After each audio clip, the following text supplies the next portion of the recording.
Hello, Joseph Noy here from NeuGroup. A big thank you to the NeuGroup for mega cap treasurers who participated in our first half meeting. I want to share a few takeaways. First, ESG and fiduciary responsibility are synonymous. In a discussion on ESG, treasurers often find it challenging to square responsibilities to environmental and social impact initiatives with fiduciary responsibilities to shareholders, which are still primary. However, external investors and asset managers like BlackRock are helping to make them mutually reinforcing, as companies that embrace sustainability are seen as offering better risk-adjusted returns over the long term. Thus, strategies in capital allocation that contribute to better ESG scores are something treasurers as fiduciaries can and should encourage. Second, in-house banks bring control, efficiency, and cost savings.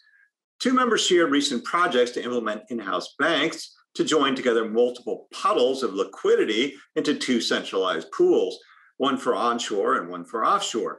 In the process, they were able to reduce the number of banks, sometimes more than 80%, and the number of bank accounts by 30% or more, take out wires for intercompany settlements, and reduce external FX trading.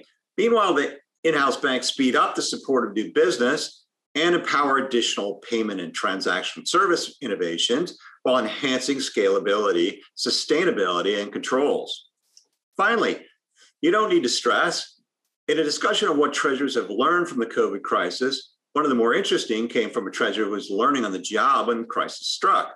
To assess how Treasury did with its crisis management, he had a conversation with a colleague who had been in Treasury for 4 crises with the company to determine the lessons he learned from them. The main rule was you don't need to stress out nearly as much as you think. Thus, treasurers need to balance the instinct to be better safe than sorry, rushing to draw on revolvers or issue debt, for example, with the evidence that large companies with diversified and stable cash flows will tend to be okay in a crisis. That's it for me, Joseph Noy. For more insight like these, validated by NeuGroup members, visit neugroup.com. Stay safe and well.